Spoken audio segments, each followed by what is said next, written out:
కృష్ణవేణి గారికి నా నమస్సుమాంజలి. నమస్తే సార్.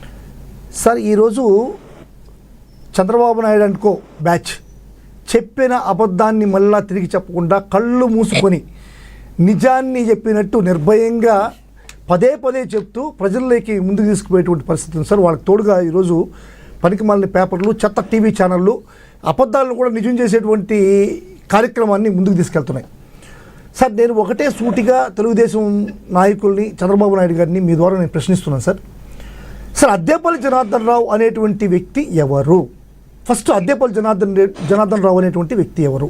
అద్దేపల్లి జనార్దన్ రావు అనేటువంటి వ్యక్తి ఆఫ్రికాలో లిక్కర్ తయారీ కేంద్రాన్ని నడుపుతున్నటువంటి ఒక వ్యక్తి. ఇతనికి సహచరుడుగా జయచంద్రారెడ్డి అనేటువంటి వ్యక్తి ఇద్దరు కలిసి ఆఫ్రికాలో మద్యం తయారీ ఫ్యాక్టరీలని, అక్కడ మద్యం తయారీ ఫ్యాక్టరీలు చిన్న చిన్న స్మాల్ స్కేల్ ఇండస్ట్రీ మాదిరిగా చేసి నడిపేటువంటి ఒక విధి విధానాలు ఉన్నాయి. కాబట్టి ఆ విధి విధానాలకు అనుగుణంగా లిక్కర్ తయారు చేసేటువంటి కంపెనీలు ఆఫ్రికాలో నడుపుతున్నటువంటి ఆ ఇద్దరు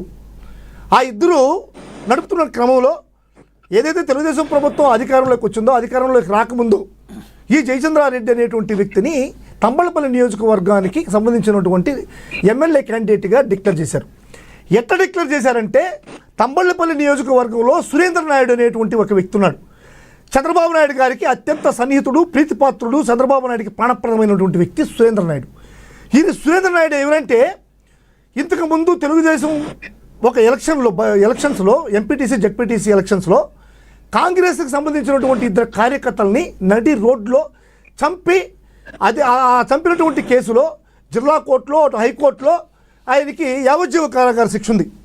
ఈ యావజ్జీవ కారాగార శిక్ష పడినటువంటి ఈ సురేంద్ర నాయుడు చంద్రబాబు నాయుడు గారు 2024 తర్వాత ముఖ్యమంత్రి అయిన వెంటనే క్షమాభిక్షలో బయటకు వచ్చాడు.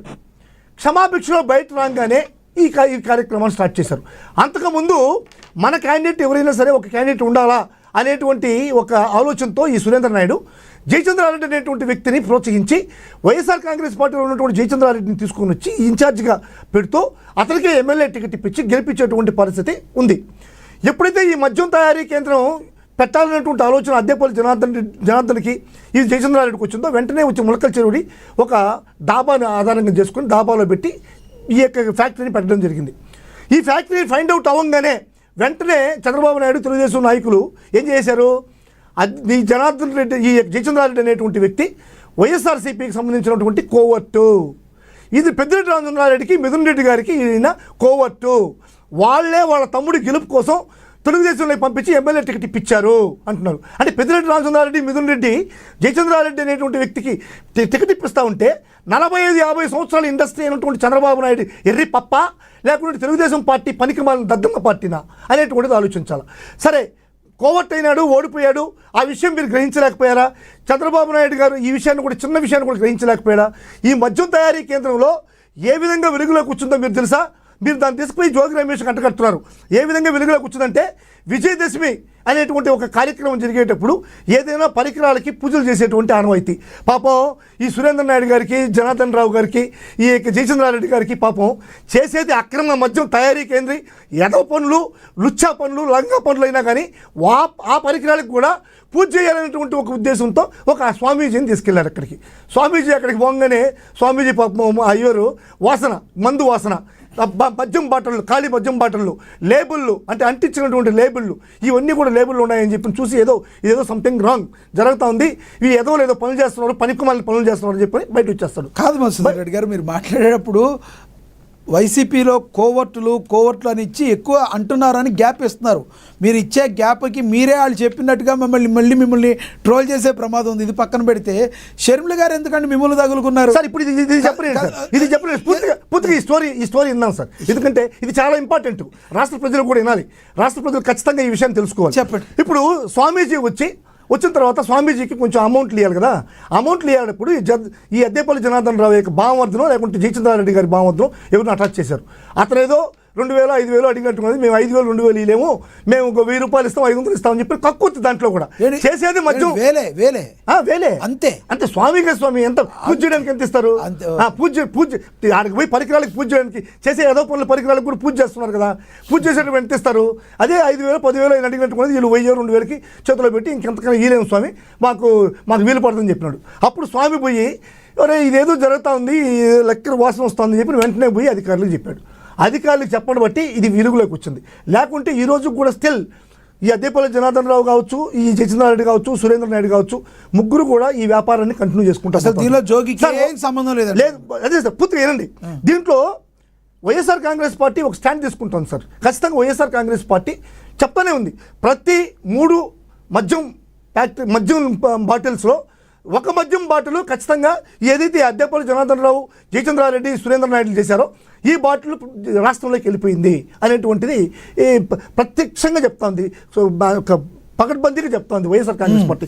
దీనికి నిదర్శనంగా సార్ ఇప్పుడు మద్యం అమ్మడానికి ప్రైవేట్ పరం చేశారు, షాపులు పెంచారు, మళ్ళీ పర్మిట్ రూములు ఇచ్చారు, బెల్ట్ షాపులు ఇబ్బడిగా బెల్ట్ షాపులు ఇచ్చారు. అయినా కానీ 3.78% మద్యంలో మనకు నష్టాలు వచ్చాయి, రాబడులు తగ్గిపోయాయి 3.7. అంటే ఏంది, అన్ని బాటిల్స్ అమ్ముతున్నాయి కానీ ఈ మొలకల చెరువులో తయారు చేసినటువంటి బాటిల్ అమ్మడం వల్ల ప్రభుత్వానికి నష్టం వచ్చింది. ఇది 3 బాటిల్లో ప్రతి 3 బాటిల్కి ఒక బాటిల్ 33% ఇంచుమించుగా 33% ఈ యొక్క మొలకల చెరువులో తయారు చేసేటువంటి ఈ యొక్క బాటిల్స్ ఉన్నాయి. ఆ తర్వాత సార్ అద్దేపల్లి జనార్దన్ రావుని పట్టుకున్నారు, ఫైండ్ అవుట్ చేసిన వెంటనే అద్దేపల్లి జనార్దన్ రావు ఆఫ్రికా నుంచి వస్తున్నాడు, కొత్త ఇంటికి కొత్త అల్లుడు వస్తాడు చూడండి, ఆ విధంగా దిగాడు, బాంబేలో దిగంగానే ఆయన సెల్ ఎక్కడంటే సెల్ పోయింది అన్నాడు. సెల్ పోయింది బాంబేలో, నేను హైదరాబాద్లో, పట్టుకున్నారు పోలీసులు, నాకు బాంబేలోనే ఎయిర్పోర్ట్లోనే సెల్ పోయింది అన్నారు. సెల్ పోయిన తర్వాత అద్దేపల్లి జనార్దన్ రావు షూట్ చేసినటువంటి సెల్ఫీ వీడియో ఈ సిట్కి వచ్చింది అనేటువంటిది చెప్పాల్సిన అవసరం ఉంది, చెప్పాల్సిన అవసరం ఉంది. ఆ తర్వాత అద్దేపల్లి జనార్దన్ రావు ఫోన్లో నుంచి స్క్రీన్ షాట్లు, ఏది జోగి రమేష్ గారికి పెట్టినటువంటి మెసేజెస్, వాళ్ళు వాట్సాప్ చేసినటువంటి ట్రాన్సాక్షన్ అంతా కూడా స్క్రీన్ షాట్లు పెట్టేటప్పుడు వాళ్ళు పాపం కేర్ తీసుకోలేకపోయారు సార్. ఆ నంబర్ ఏంది, ఎవరికి పెట్టారు, ఎక్కడ పెట్టారు, ఎందుకు పెట్టారు, ఏ టైంలో పెట్టారు అనేటువంటి కరెక్ట్గా ఎవరైనా పరిస్థితి కాదు. అంతకుముందు మీరు సినిమా ఇండస్ట్రీలో ట్రై చేశారా, డైరెక్టర్గా కానీ రైటర్గా కానీ? సార్ ఎట్టి పరిస్థితుల్లో తప్పు కాదు సార్. కాదు సార్, మిమ్మల్ని తక్కువ అంచేట్లా, అంటే స్టోరీ కరెక్ట్, డైరెక్షన్ తెలుగు ప్రజలకి కన్నులకు కట్టినట్టుగా తెలిసిన విషయం ఇది. నా ఒక్కడికే సార్, చిత్తూరు జిల్లాలో, అంటే ఇప్పుడు తిరుపతి జిల్లాలో ఉన్నటువంటి చిత్తూరు జిల్లాలో ఉంది ఈరోజు, చిత్తూరు జిల్లా ఉమ్మడి చిత్తూరు జిల్లాలో విజయశేఖర రెడ్డి గారు కడప జిల్లా, ఆయన ఉమ్మడి జిల్లాలో ఉన్నారు. రాజంపేటకు సంబంధించిన విజయశేఖర గారు చెప్పండి, మీకేమైనా బాగా ఉంటే చెప్పండి, మీకేమైనా బాగా ఉంటే చెప్పండి. నేను 2 మాటలు మాట్లాడతా. ఒకటి, జోగి రమేష్ గారు ఇన్వాల్వ్ కాలేదని మన్సూర్ రెడ్డి గారి దగ్గర ఏదైనా ప్రూఫ్ ఉందా? ఒకటి, నిన్న ఏదైతే అరెస్ట్ చేయబోయారో అది ఈ సిట్టు దర్యాప్తు సంబంధించింది అయితే కాదు. ఆయనకు మామిలపల్లిలో ఆయన ఈ మొక్కజొన్న రైతులు పరామర్శిస్తారని వీళ్ళు విజయవాడలో ఏదో సమస్యలు లేనట్టు, కొన్నూరులో సమస్యలు లేనట్టు పొలోమని అందరూ పరిగెట్టినప్పుడు అందరికీ నోటీసులు జారీ చేశారు. ఏ నాయకులు అయితే పోదామని వీళ్ళు ప్లాన్ చేశారు వాళ్ళందరికీ నోటీసులు ఇచ్చారు. వీళ్ళు నోటీసులు తేరీ చేయలా, పోలీసులను తేరీ చేయట్లా. కాబట్టి కాపు కాసి దారిలో వీళ్ళు పోతే అక్కడ శాంతి భద్రత సమస్య వస్తుందని చెప్పి కాపు కాసి మరీ పట్టుకొని వాళ్ళ జీబులు ఎక్కించుకెళ్ళి మళ్ళీ ఇంట్లో వదిలిపెట్టారు సార్. అంటే రైతుల సమస్యల కోసం పోరాడితే నోటీసులు ఇస్తారా? విజయశేఖర్ గారు ఏంటండి ఇది, ప్రజాస్వామ్యమా లేకుంటే రాచరికమా? నోటీస్ ఇచ్చినా మీరు పట్టించుకోలేదు. అదేంటి, రైతుల సమస్య కోసం పోరాడడానికి పోతా ఉంటే చంద్రబాబు నాయుడు గారి కరకట్ట బంగ్లా పక్కన రైతులు ఉంటారా చెప్పండి? చెప్పడానికి అర్థం కాలేదు. రైట్ విజయశేఖర రెడ్డి గారు, మీ యొక్క క్వశ్చన్ అర్థమైంది, ఆయన మాట్లాడారు.